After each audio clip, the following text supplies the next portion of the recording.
Oprah gave a pitch-perfect commencement speech at my school's graduation, a mix of motivation, be the truth, beta, truth, and motivation shtick, invest in a quality mattress, and don't cheap out on your shoes. The exhortation that won the biggest rise from the 1,000 USC Annenberg students, vote. Vote. Vote. Their cheers almost made me forget that most of them probably won't. California, which provides most of the students for the University of Southern California, is closing in on 20 million registered voters. That's a record number for the state, and an impressive 3/4 of its voting-age population. But as many as 2/3 of California's registered voters, more than 13 million people, won't vote in the June 5 primaries. Nationwide, 40 million Americans who voted in the 2016 presidential election won't be voting in the 2018 midterm election.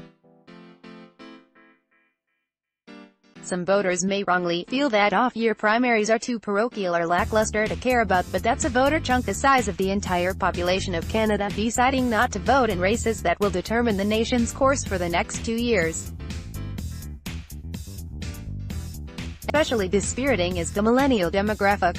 Of Americans aged 18 to 29, only 37% say that they're definitely going to vote in November. Clearly Oprah's got her work cut out for her. Will Oprah Winfrey be our first Jewish president? Seth Rogovoy, January 9, 2018. She used 2 arguments to persuade her audience, the whole country, really, to vote, vote, vote. One is moral, good citizens vote. It's our duty. People died for that right, she told the students. I think about that every time I cast a vote. So don't let their sacrifice be in vain. The other is instrumental, voting makes office holders accountable. It throws the bums out.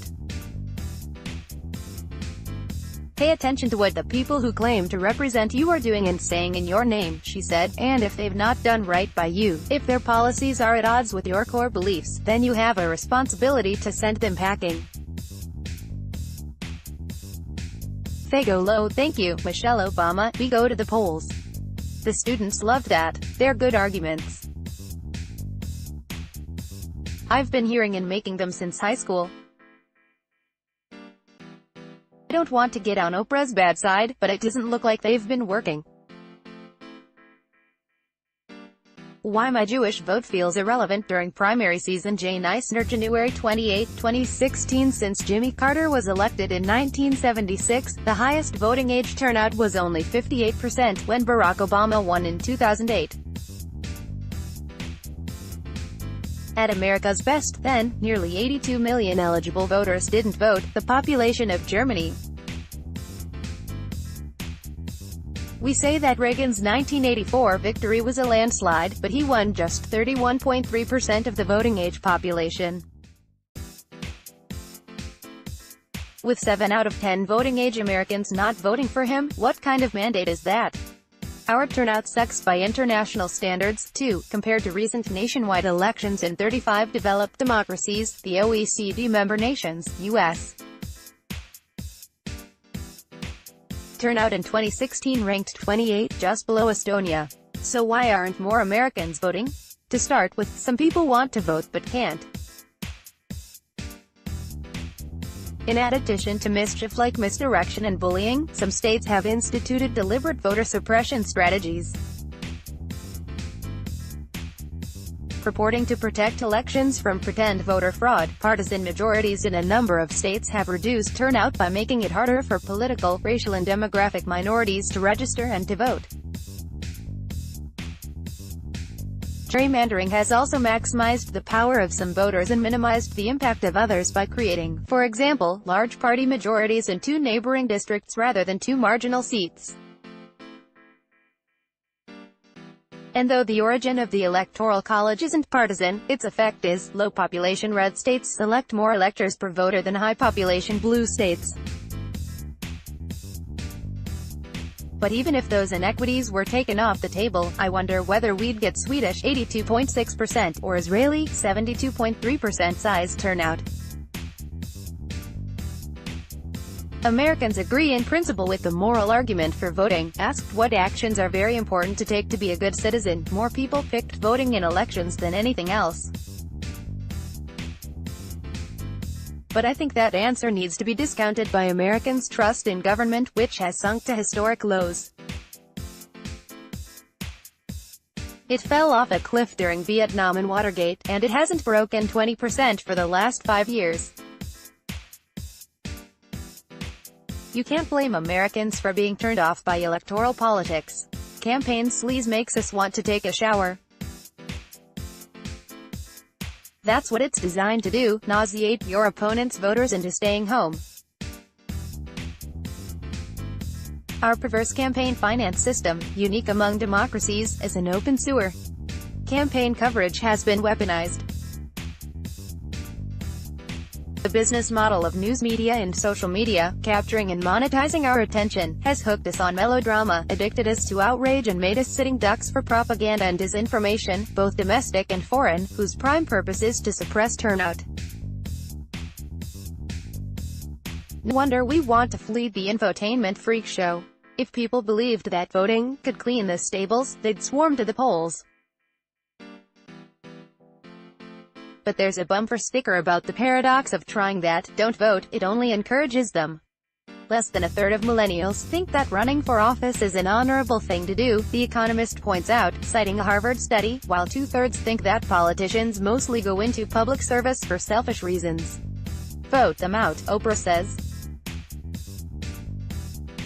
But does it really matter who represents you, if the place you send the new ones is the same cesspool that fouled the ones you sent packing? Roseanne greets Muslim neighbors with Islamophobia. Until this happens. Marty Kaplan, May 7, 2018. Americans may have given up on the circus, but we haven't given up on one another. A study by the Google Civic Innovation Team details Americans' complicated relationship with civic duty, and it's more complicated than voting or not. De Tocqueville marveled at the associations that are formed in civil life and which have an object that is in no way political, by Americans of all ages, all conditions, all minds. Nearly 2 centuries later, Google mapped a broad ecosystem of institutions and individuals working hard to make our civic life more inclusive and meaningful. We volunteer, we raise money for causes, we sign petitions, we attend community meetings, we work on neighborhood problems, we feel that we matter, but politics is not the name we give that. When I vote, I have no illusions about the consequence of my voting. There is zero chance that my vote will change the outcome of the election. Yeah, I know, if everyone felt that way. But there is also zero chance that anything I say or do will change how anyone else feels, let alone how everyone else feels, about whether to vote or who to vote for. Nevertheless, I will vote in June, and in November, and in as many more elections as my future will allow. So will a staggering percentage of other Jews. Though we make up only between 2% and 4% of the total presidential vote, Jews have the highest voter turnout of any ethnic group. 84% of Jews say they vote always or nearly always. In 2008, 96% of Jews voted, some 30 points higher than black turnout.